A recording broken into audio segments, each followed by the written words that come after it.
आज की कहानी है बहू की समझदारी।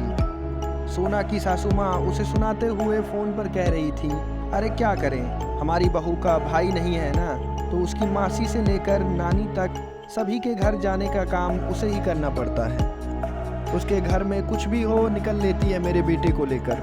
अब कुछ बोल भी तो नहीं सकते ना, बोलो तो बहू से ज़्यादा तो बेटे का मुंह फूल जाता है। अब क्या करें, किस्मत है।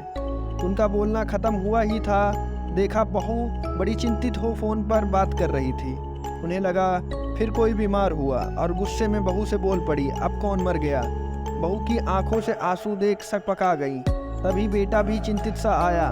कुछ बोलती उससे पहले ही वो बोला, माँ जीजा जी को हार्ट अटैक आया है। अब अपने ही बोले शब्दों पर उषा जी को अफसोस हो रहा था। कुछ बोल पाती उससे पहले ही उषा जी चक्कर खाकर गिर गईं। बेटी निया की शादी हुए अभी 3 साल ही हुए थे, एक छोटा सा बेटा भी था उनका। सोना ने उन्हें संभाला, फिर सब अस्पताल गए। जैसे ही डॉक्टर ने कहा कि भला हो आपकी बहू का, जो सही समय पर सही दवा लेने की सलाह दी, उनको ज्ञान था इसीलिए इनकी जान बच गई। या कहो कि आपके पुण्य कर्म है कि ये आपके घर की बहू है, वरना तबीयत खराब होने पर लोग खुद ही घबराकर सब कुछ भूल जाते हैं। दवा देना तो दूर, मरीज को संभालना भी उनके लिए मुश्किल हो जाता है।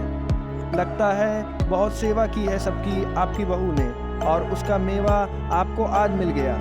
माँ चुपचाप आंसू बहाते हुए अपने सुबह कहे शब्दों पर मन ही मन पछता रही थी।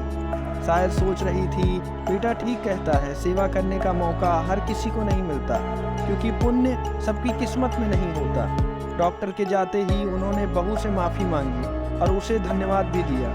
अगर आपको ये कहानी पसंद आई है तो ऐसी ही और कहानियाँ सुनने के लिए इस वीडियो को करें लाइक और चैनल को करें सब्सक्राइब। आपका थैंक यू, शुक्रिया, धन्यवाद।